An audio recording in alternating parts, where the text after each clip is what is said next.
और ये टाइम चुराना होता है और ये वही लोग चुरा सकते हैं जो अभी से तैयारी स्टार्ट कर रहे हैं। लेकिन अगर आप इसको जितना डिले करते जाते हो आपके रिवीजन में उतना डिले होते जाता है। डायरेक्ट फॉर्मूला बेस्ड क्वेश्चंस अक्सर यहां से पूछे जाते हैं और आपको प्रेशर कम देगा। सोचो, गेट 2027 का रिजल्ट आया है और आपका नाम ऑल इंडिया रैंक 1 के सामने लिखा है।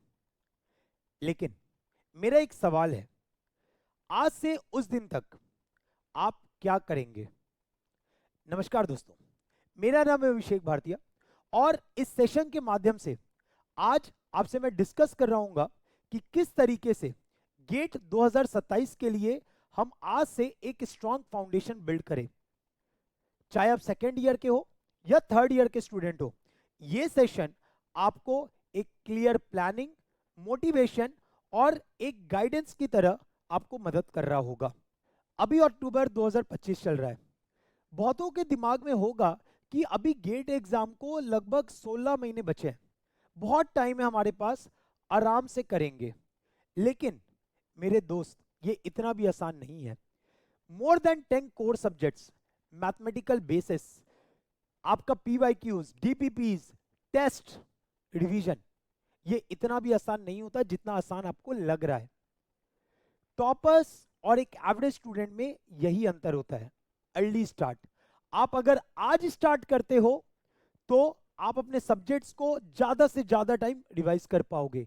लेकिन अगर आप इसको जितना डिले करते जाते हो आपके रिवीजन में उतना डिले होते जाता है, आप उतना कम रिवाइज कर पाओगे। सब्जेक्ट्स आपके पूरे होंगे लेकिन जो सबसे इंपॉर्टेंट पार्ट है रिवीजन, वो आपका कम होने लगेगा। मैं पूरी तैयारी को 4 फेज में बांट रहा हूं, जिसमें सबसे पहला फेज है फाउंडेशन क्रिएट करना। इस फेज में आपका टारगेट होना चाहिए कॉन्सेप्ट बिल्ड करना, एक स्ट्रॉन्ग फाउंडेशन क्रिएट करना और कंसिस्टेंसी डेवलप करना। इस फेज में आपका टारगेट होना चाहिए बेसिक सब्जेक्ट्स कवर करना, जैसे strength of material, fluid mechanics, geotechnical engineering, engineering maths, transportation engineering. आप इन सब्जेक्ट्स पे फोकस कर सकते हैं। अब यहां पे आपको जरूरी नहीं कि आप 8-8 घंटे 10-10 घंटे पढ़ो। आप डेली का अगर 3 से 5 घंटा निकाल रहे हैं, हर सब्जेक्ट को वीक में रिवाइज कर रहे हैं और समय समय पे जो टॉपिक आपको पढ़ाई जा रही है आप उसका टेस्ट दे रहे हैं, तो आप सही ट्रैक पे हो। तो ये रहा हमारा पहला फेज। अब हम चलते हैं अपने दूसरे फेज की तरफ। तो दूसरे फेज में आपको एप्लीकेशन ओरिएंटेड सब्जेक्ट्स पढ़ना है, जैसे structure analysis, steel, RCC, environment, aptitude, survey. ये सब्जेक्ट्स स्कोरिंग है, डायरेक्ट फॉर्मूला बेस्ड क्वेश्चंस अक्सर यहां से पूछे जाते हैं और आपको प्रेशर कम देगा। ठीक है, आपको सब्जेक्ट कंप्लीशन का डर नहीं लगेगा और आप समय पे अपने सब्जेक्ट्स को कंप्लीट कर पाओगे, पहली बात। अब इस फेज में आने के बाद आप कंसिस्टेंट बन चुके होंगे। अब आपको करना क्या, अपने आवर्स को थोड़ा बढ़ाना है। जहां आप पहले 3 से 5 घंटा दे रहे थे, अब आप आराम से 5 से 7 घंटा देना स्टार्ट कर सकते हो। ठीक है, अब इस फेज में जैसे ही आपने टाइम बढ़ाया, आपको रिवीजन का भी टाइम मिल रहा है, आपको नए सब्जेक्ट्स पढ़ने का भी टाइम अच्छे से मिल रहा होगा।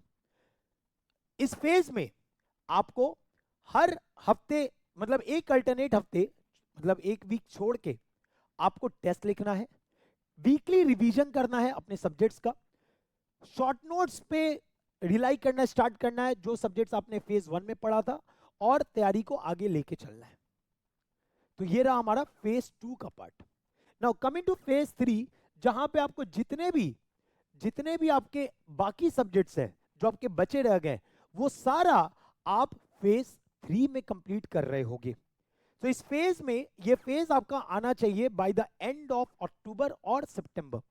आपका ये पूरे सब्जेक्ट्स आपके कंप्लीट हो जाने चाहिए अगर आप अभी से तैयारी कर रहे हो, ताकि आपको अगले फेज में सफिशिएंट टाइम मिले for the revision, test series, practice. Coming to next phase, that is phase number 4, जो कि आपका क्रिटिकल टाइम होता है और ये टाइम चुराना होता है और ये वही लोग चुरा सकते हैं जो अभी से तैयारी स्टार्ट कर रहे हैं।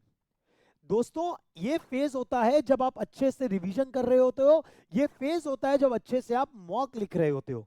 क्योंकि अगर आप कितना भी पढ़ लो, अगर आपका रिवीजन स्ट्रांग नहीं है, अगर आपका मॉक प्रैक्टिस स्ट्रांग नहीं है, आपने टेस्ट अच्छे से नहीं दिया है, आपने शॉर्ट नोट से रिवीजन आप नहीं कर पा रहे हो, that means you are lagging और बहुत लोग आपसे आगे निकल रहे हैं।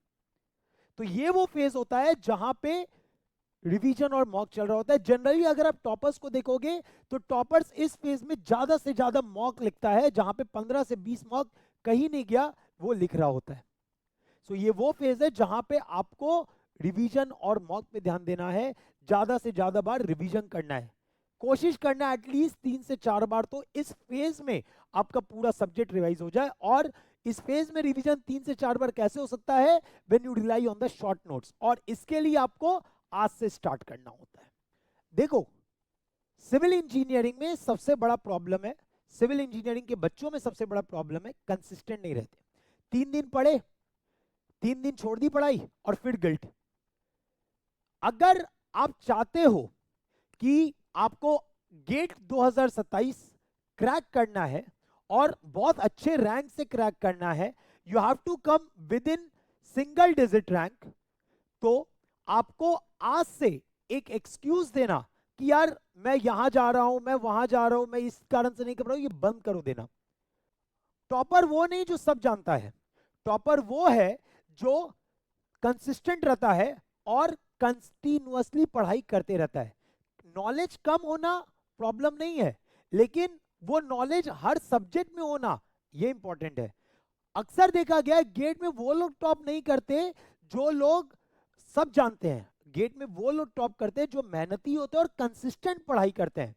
तो अगर आप चाहते हो गेट 2027 में टॉप रैंक में आना, तो आज से एक्सक्यूज देना बंद करो, बंद करो एक्सक्यूज देना कि मैं नहीं कर पाऊंगा, या आज सर मैं ये चीज कल कर लूंगा, आज मैं थोड़ा सा घूमने जा रहा हूं या अपने दोस्तों के साथ थोड़ा सा एंजॉय करने जा रहा हूं। If you really want to achieve your target, आज से एक बात लिखना शुरू करो कि आज का ये दिन मुझे रैंक 1 लाने में मदद करेगा। और तुम खुद देखोगे साल भर बाद जब तुम इस दिन को याद करोगे, जब तुम रिवीजन कर रहे होगे, कि तुमने सही डिसीजन लिया था। So always try to be consistent. Consistency और इंटेलिजेंस में बहुत अंतर है। ऑब्वियसली जब कंसिस्टेंसी और इंटेलिजेंस दोनों मिल जाएगा तो उससे बड़ा कॉम्बिनेशन नहीं है, लेकिन अगर तुम सोचोगे तुम इंटेलिजेंट हो and you are not consistent, तो यू कैन नेवर क्रैक। लेकिन अगर आप कंसिस्टेंट हो, लेस इंटेलिजेंट, चल जाएगा। So if you are planning to start your GATE 2027 preparation, my dear learners, आप आज ही अपनी तैयारी को स्टार्ट करें। इन्फिनिटी जोन की टीम आपके साथ खड़ी है। हमारे नए बैचेस आपके लिए स्टार्ट हो रहे हैं फ्रॉम 21st। स्कॉलरशिप टेस्ट आपका 19 को हमने शेड्यूल किया हुआ है। तो अगर आप प्लान कर रहे हो, स्कॉलरशिप टेस्ट का लिंक आपको डिस्क्रिप्शन में गिवन है। 2 बजे आपका 19 को आपका स्कॉलरशिप टेस्ट होने वाला है। कोई भी क्वेरी है मुझे आप बेहिचक होके रीच कर सकते हो एट माई नंबर, मैं पर्सनल नंबर आप लोगों को दिया हुआ है, लिंक आपको डिस्क्रिप्शन में गिवन है। अगर वीडियो पसंद आया तो जरूर लाइक कर देंगे वीडियो को और ज्यादा से ज्यादा लोग साथ शेयर करेंगे और चैनल को सब्सक्राइब करना नहीं भूलेंगे। तो अभिषेक भारतीय आपसे अलविदा लेता है, मिलते हैं for the next video. Till then bye bye.